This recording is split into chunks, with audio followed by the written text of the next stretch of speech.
তুমি আমার সাথে প্রেম করার যোগ্যতা রাখো? আমার ফ্যামিলি ব্যাকগ্রাউন্ডের কথা জানো? একটা চাষার ছেলে হয়ে তুমি আমাকে কখনো আর কাউকে কিছু বলবো না। কোথায় যাচ্ছ? বসো বস। কিছু না খেয়ে যাবে? আচ্ছা, আপনি বারবার আমাকে ফোন করেন না। আমি তো আপনাকে বলেছি যে আপনি যাকে খুঁজছেন আমি সেই মানুষ না। কিন্তু আমার মেডিকেল ফাইলে তো আপনার নাম্বারটাই দেয়া। নাম্বারে কত ভুল হচ্ছে। অযথাই মানুষকে বিরক্ত করবেন না। আচ্ছা রঞ্জু ভাই, তোমাকে আমি অফিসে আসতে বললাম। কারো অফিসে যেতে খারাপ লাগে। হুট করে চাকরিটা চলে গেল। কবে? তুই কোভিড পজিটিভ হসপিটালে ভর্তি হলি, ভাবলাম যাবার আগে একবার দেখা করে দিই। এই শহর ছেড়ে চলে যাচ্ছে। মানে তুমি এরকম একটা ডিসিশন নেবার আগে আমাকে জানাবা না? বাড়িওয়ালা ভাড়ার জন্য তাড়া দিচ্ছে। এত কষ্ট করে এই শহরে থাকার কোনো মানে হয় না। অনেক কষ্ট হচ্ছে জানিস। কতগুলো বছর এই শহরে বল। এই শহরের রাস্তাঘাট, অফিস সব ছেড়ে চলে যাচ্ছে বুঝলি। কিন্তু আমি যে কি করবো? রঞ্জু ভাই, তোমার মনে আছে আমি ঢাকায় এসে প্রথম তোমার ওখানে উঠেছিলাম? আমার তখন নতুন চাকরি, 2 রুমের একটা বাসা। আমার ঢাকায় থাকার কোনো জায়গা নেই। প্রায় 1.5 বছর তোমার ওখানে ছিলাম। আর এই তুমি এখন এই শহর ছেড়ে চলে যাবে, আমি না মানতে পারছি না রঞ্জু। আমার জন্য ভাবিস না, গ্রামে গিয়ে নতুনভাবে বাঁচবো। কফি অর্ডার কর, খেয়ে চলে যাই। কিরে, কেটে দিলি কেন? রায়া, আমি তোর কিন্তু একদিন বলেছিলাম ওই মেয়ে একদিন তোকে খুঁজবে, মনে আছে? চিত্রা আমি নিশ্চিত। আর তাছাড়া ওর ভয়েসটা তো আমি চিনি। এত বছর পর একটা মানুষের ভয়েস তোর মেমোরিতে আছে? বাবা যা যা বলেছে সবকিছুই শিহাবের সাথে মিলে যায়। এটা শিহাব ছাড়া অন্য কেউ হতেই পারে না। কিছু একটা কর। কফি খেতে ডেকেছিস, আগে কফি খাওয়া। তুই ওর সাথে দেখা করতে চাচ্ছিস কেন? 4-5 বছর আগে ওর সাথে তুই যা করেছিলি। বাদ দে। চিত্রা, আমি একটা দুঃস্বপ্ন থেকে জেগে উঠতে চাইছি। একটি মহামারী এসে পৃথিবীর সবকিছু কিভাবে বদলে দিল দেখ। মানুষের জীবন যে কতটা ঠুনকো সেটা এখন আমি খুব ভিতর থেকে বুঝতে পারছি। কি ভয়ঙ্কর ঘৃণা ছিল আমার মধ্যে। কিরকম অহংকার একটা মেয়ে ছিলাম আমি।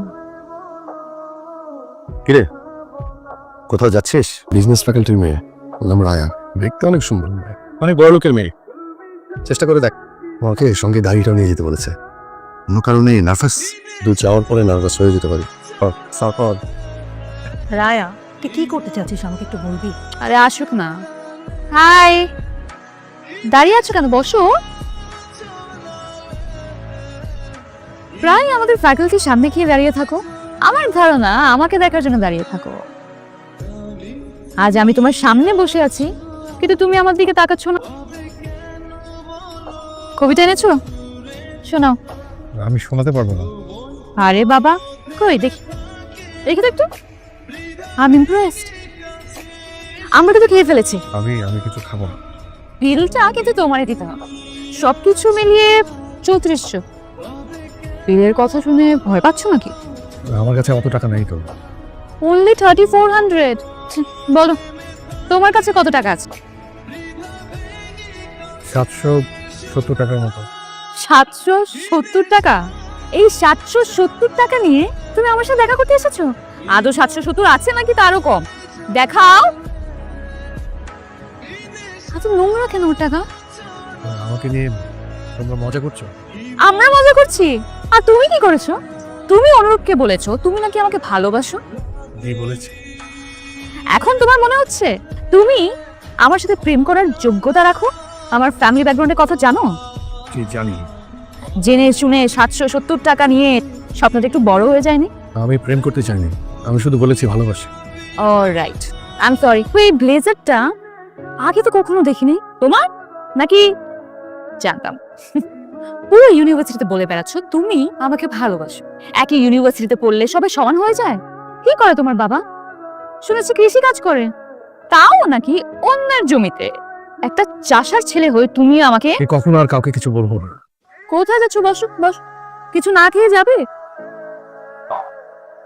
মেয়েদের মতো কাঁদছো কেন তুমি? কি খাবে বলো? আচ্ছা, এই যে এত এত কবিতা লিখেছো আমার জন্য, তুমি এগুলোই খাও। একটু বাড়াবাড়ি হয়ে যাচ্ছে। খাও, খা। আরো খাবে? খাও, খাও। কে শিহাব? সেই কখন থেকে জানালার কাছে দাঁড়িয়ে আছিস? বড় লোকের মেয়ের সঙ্গে ডেটিং করতে গিয়েছিস, কই এসে তো কিছু বললি না?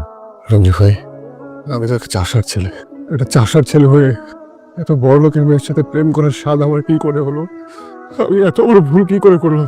তো কি হয়েছে? আমি সত্যি একটা বোকা। আমি এরকম করিস না, প্লিজ বল আমাকে। ছোটবেলায় পড়িসনি জসিমউদ্দিনের সেই কবিতা? এই গায়ের এক চাষার ছেলে, লম্বা মাথার চুল, কালো মুখেই কালো ভ্রমর, কিসের রঙিন ফুল, জালি লাউয়ের ডগার মতো বাহু দুখান সরু, জনম কালো মরণ কালো, কালো ভুবনময়, চাষিদের ওই কালো ছেলেই সব করেছে জয়। সব করেছে জয়। একদিন ওই মেয়ে এই চাষার ছেলের পথ চেয়ে বসে থাকবে। আমার কথা মিলে গেল তো, ওই রাজকন্যাই আর এই চাষার ছেলেকে খুঁজছে। গল্পটা বল শুনি, তোকে খুঁজছে কেন?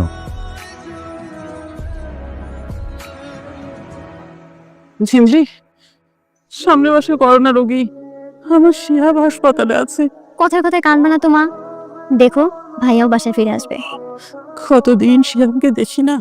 আপনাদের বাড়ি যাওয়ার কথা? বাহ, সব কিছু ঠিকঠাক আছে, কোনো সমস্যা নেই। খুব সতর্ক থাকতে হবে। এই ভাইয়া, তুই কেউ আশ্রমে?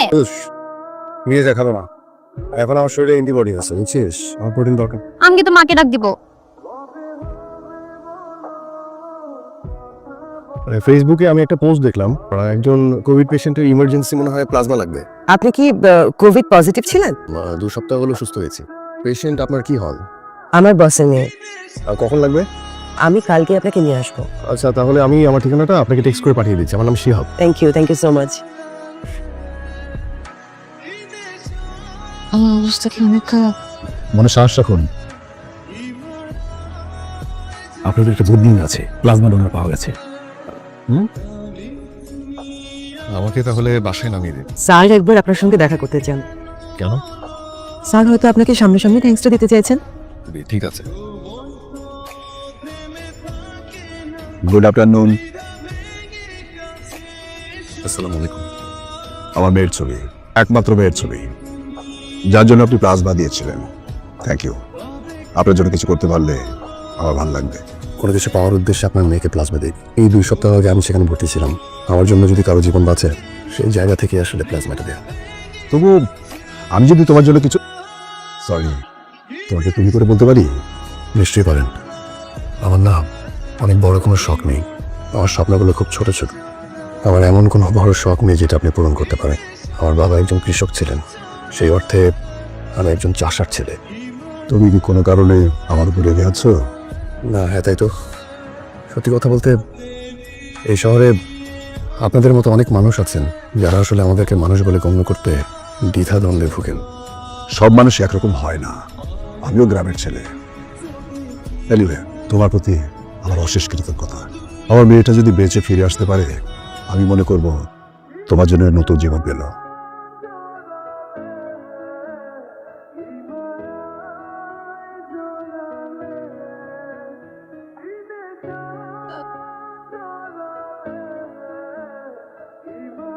শিয়া বলছেন? জি, আপনি কি বলছেন? আমি সেই পেশেন্ট। কিছু বলছেন না যে? কোথাও কোনো ভুল হচ্ছে। তো আমি আপনার সাথে দেখা করতে চাই। আপনি যে মানুষটাকে খুঁজছেন সেই মানুষটা না, রং নাম্বার। বাবা, একটু দেখো তো এই ফাইলটা। যিনি আমাকে ব্লাড দিয়েছিলেন তার নাম এবং নাম্বার দেওয়া আছে। আজকে যখন আমি তাকে কল করলাম, সে বললো আমি নাকি ভুল করছি। একটু ভুল হচ্ছে বোধহয় কোথাও। তোমার কি তার সাথে দেখা হয়েছিল? হয়েছে। বাবা, তোমাকে মনে আছে উনি দেখতে কেমন? তার মানে এই হচ্ছে গল্প। আজকে এত বছর পর তাকে তার ভালোবাসা ফিরিয়ে দিতে চার? অনেকগুলো বছরই তো পার হয়ে গেল চিত্রা। সত্যিকারের ভালোবাসার মানুষই খুঁজে পেলাম না। যে আমাকে ভালোবাসতো তার ভালোবাসার মূল্য দিতে পারে। এখানে অন্যায় কোথায়? ওর সাথে তোকে চায় না রায়া। এক করোনা এসে আমাদের অনেক উপলব্ধি বদলে দিয়েছে। যেসব জিনিস নিয়ে অহংকার করতাম সব অর্থহীন। আরেকবার ফোন কর, দেখ কি বলে। সত্যি সত্যি মেয়েটা প্রেমে পড়েছিলি তখন? আমার তখন জানি কি হয়েছিল। ওই মেয়েটার জন্য অদ্ভুত এক ব্যাকুলতা কাজ করতো, কিন্তু ওই দিনের অপমান আমি এখনো ভুলতে পারিনি। মানবিক কারণে আমার ব্লাড দেয়া। আমি ওকে খুব ভয়ঙ্করভাবে ঘৃণা করি। মানুষ কিন্তু বদলায়। মানুষ যদি নিজের ভুলটা বুঝতে পারে তাহলে তাকে ক্ষমা করে দেওয়া উচিত। যাই রে, এখন ভালো থাকিস তুমি। রায়া, ফোনটা ধর।